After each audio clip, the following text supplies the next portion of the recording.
চাঁদা না দিলে তাদের হত্যার হুমকি দেয়, তাদেরকে টর্চার সেলে নিয়ে যায়, সেই টর্চার সেলে নিয়ে এই শ্রমিক মালিকদেরকে প্রহার করে তারা চাঁদা আদায় করা থাকে।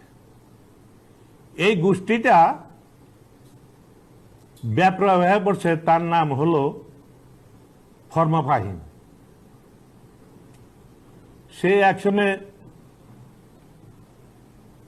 ওয়ার্ডের যুবদল সহসভাপতি নাম পরিচয় দিত, কিন্তু আমরা তাকে কোনো সময় আশ্রয় প্রশ্রয় দেই নাই, কেউ আশ্রয় প্রশ্রয় দেয় নাই।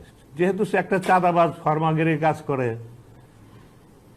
আমরা আসলেও তাদের পাত্তা দেয় নেই।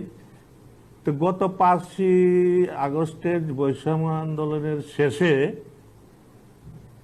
এই যে পুলিশগুলি পালিয়ে গেল এবং র্যাব 10-এর এরাও পালিয়ে গেল, অস্ত্র টস্ত্র রেখেই পালিয়ে গেছে। সেই অস্ত্রগুলি এই ফরমা ফাহিমের লোক জনবল লুটপাট করে নিল।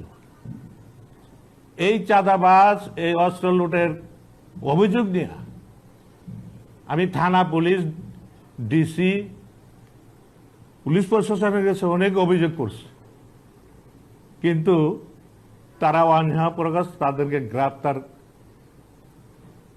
করছে না।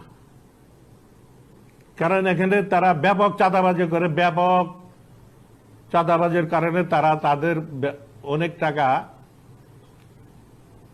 কামাচ্ছে, সেই টাকা অর্ধেক থানা প্রশাসনে তারা দিয়ে থাকে। এই জন্য থানা পুলিশ তাদেরকে ধরতে আগ্রহ করে না।